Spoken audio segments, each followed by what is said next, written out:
(11월의) 10번째 날 화요일 아침 온라인 새벽 예배입니다. 이 시간 경배와 찬양 주님의 시간으로 함께 예배하겠습니다.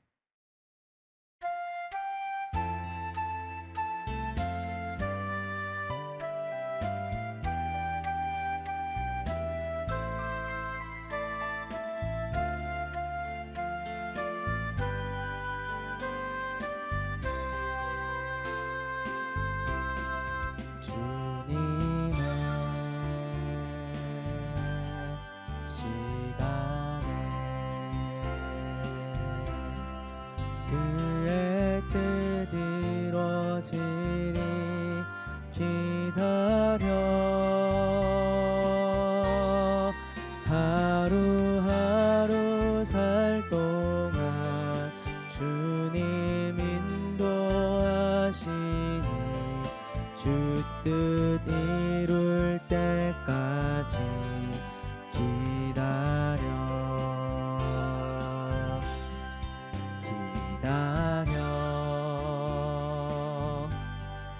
그때를 그의 뜻 이루어지리 기다려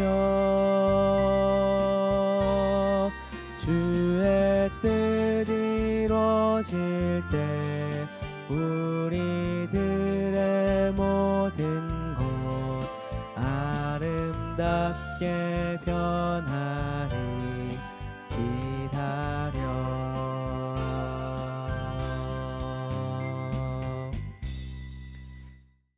아멘. 오늘 저와 여러분에게 주신 하나님 말씀은 데살로니가 후서 1장 11절부터 12절 말씀입니다.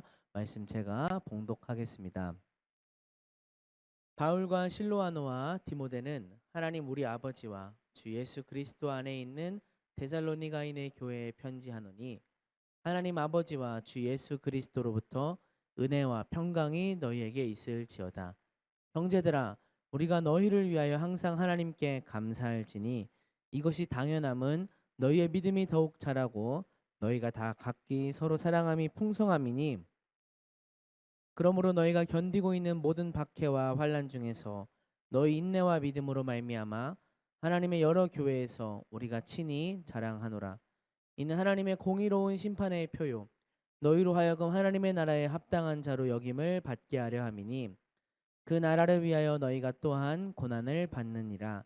너희로 환난을 받게 하는 자들에게는 환난으로 갚으시고 환난을 받는 너희에게는 우리와 함께 안식으로 갚으시는 것이 하나님의 공이시니 주 예수께서 자기의 능력의 천사들과 함께 하늘로부터 불꽃 가운데 나타나실 때에 하나님을 모르는 자들과 우리 주 예수의 복음에 복종하지 않는 자들에게 형벌을 내리시리니 이런 자들은 주의 얼굴과 그의 힘의 영광을 떠나 영원한 멸망의 형벌을 받으리로다.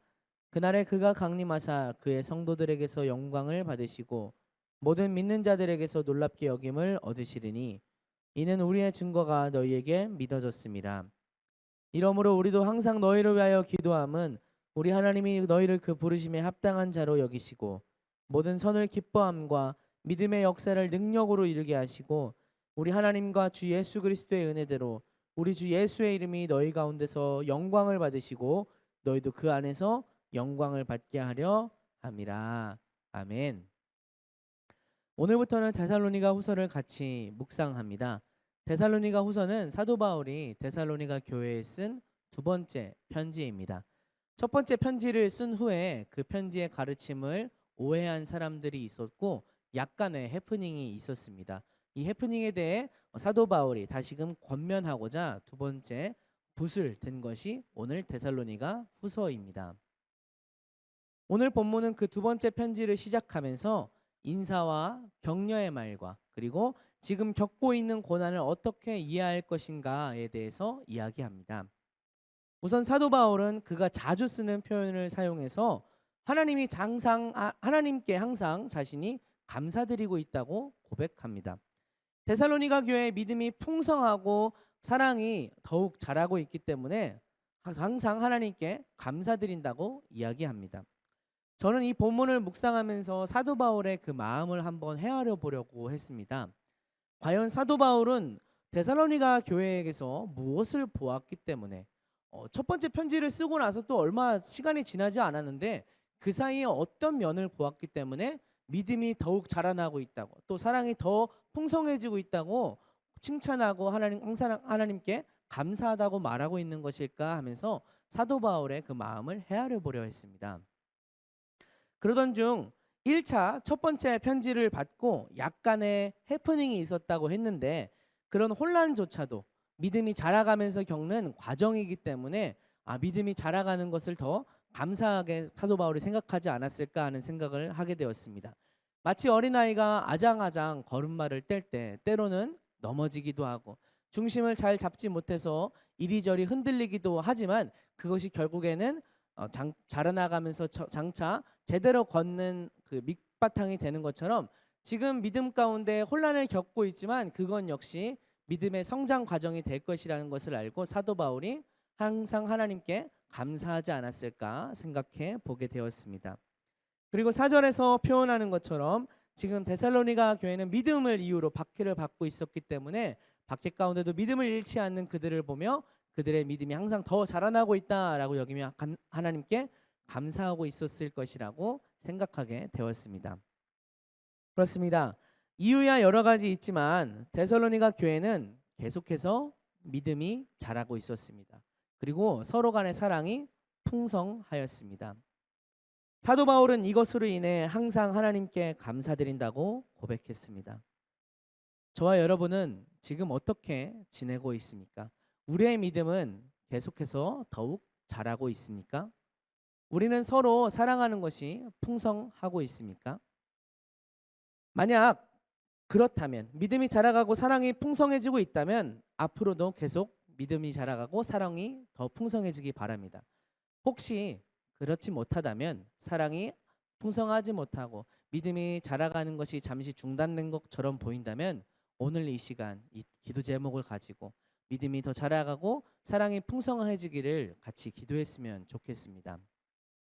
이어서 본문에서 사도 바울은 지금 데살로니가 교회에 있는 박해를 어떻게 이해해야 되는가, 그들이 어떻게 그 박해를 바라보아야 하는지에 대해서 이야기합니다. 앞서 잠시 보았던 4절 말씀처럼 데살로니가 교회는 지금 박해와 환난 중에도 인내하며 믿음을 지키고 있었습니다. 하지만 데살로니가 교회가 아무래도 이제 막 믿음 생활을 시작한 초신자들이다 보니까 그 사람들 가운데는 의문이 있었을 것입니다. 왜 박해가 우리에게 오는 것이지? 언제까지 이 박해를 견뎌야 하는지 그런 혼란이 있었을 것입니다. 이에 대해 사도 바울은 그들을 격려하며 이렇게 이야기합니다. 5절 말씀입니다. 이는 하나님의 공의로운 심판의 표요 너희로 하여금 하나님의 나라에 합당한 자로 여김을 받게 하려 함이니 그 나라를 위하여 너희가 또한 고난을 받느니라. 아멘. 언뜻 보면은 참 받아들이기 힘든 말입니다. 나는 지금 힘든데 그것이 지금 잘 되고 있는 것이라니 수긍하기 어려운 말이기도 합니다.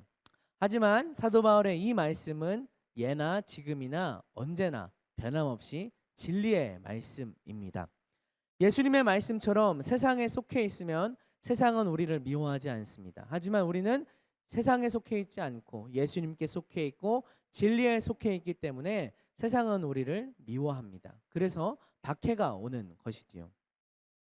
그렇기 때문에 오히려 세상에서 정당한 이유 없이 박해를 받는다는 것은 우리가 믿는 복음이, 그 놀라운 공의로운 승리가 100% 진짜라는 것을 오히려 대변해 주는 것입니다.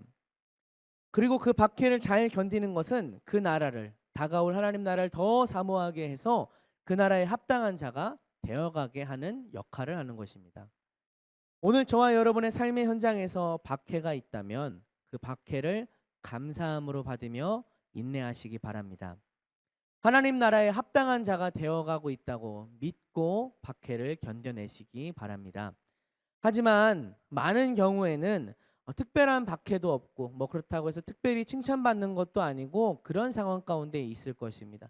내가 예수를 믿는다고 해서 특별히 나에게 해가 되는 것도 없고 내가 예수를 믿는다고 해서 특별히 나에게 득이 되는 것도 없는 그런 삶의 현장에서 살아가는 경우가 많을 것입니다. 그런 상황에서 우리는 그대로 머물러 있으면 안 됩니다. 한 걸음 더 떼어서 나아가야 합니다. 남들과 똑같이 지내지 마십시오. 그리스도의 이름으로 희생하고 양보하고 용서하십시오. 화를 절제하십시오. 베풀어주고 품어주고 더욱 말씀과 기도로서 말씀의 뜻을 따라 순종하는 삶을 살아가십시오. 예수 그리스도의 맛과 향기, 이 세상 가운데 빛과 소금이 되는 삶을 살아가십시오. 그러면 뭔가 티가 날 것입니다. 그리스도의 향기가 풍겨가서 어떤 사람에게는 생명의 향기가 될 것이고 어떤 사람에게는 사망의 냄새처럼 느껴질 것입니다. 그렇다 보면 두 가지 반응이 있을 것입니다. 어떤 사람들은 우리를 보고 그리스도의 삶이 무엇인지, 그리스도인의 삶이 무엇인지 깨달아서 우리의 그 삶의 소망의 이유를 찾고자 복음으로 나아오는 이들도 있을 것이고, 또 반대로 우리의 그 삶의 향기를 싫어해서 우리를 박해하는 사람들도 생겨날 것입니다. 그렇습니다. 박해가 올 수도 있고 미움이 올 수도 있습니다. 하지만 그렇게 사는 것이, 삶의 자리에서 정녕 예수 그리스도의 향기를 드러내며 사는 것이 저와 여러분이 살아야 될 방법이자 살 길입니다. 오늘 이 시간 우리가 정녕 하나님 나라의 맛을 내는 삶을 살도록, 설령 박해가 온다 할지라도 버티고 인내하며 그 길 가운데 설 수 있도록 기도하는 시간이 되었으면 좋겠습니다. 말씀을 정리하고 함께 기도하겠습니다. 하나님, 데살로니가 교회가 믿음이 또한 사랑이 성장하여 사도 바울과 하나님 마음의 기쁨이 되었던 것처럼 오늘 저희들이 믿음과 사랑이 성장하게 하여 주시옵소서. 그리고 박해 속에도 믿음을 지켰던 데살로니가 교회처럼 삶에서 먼저 그리스도의 빛과 소금과 향기가 되게 하시고 찾아오는 박해를 기쁨으로 감당하게 하여 주옵소서. 우리를 구원하신 예수님의 이름으로 기도드립니다. 아멘.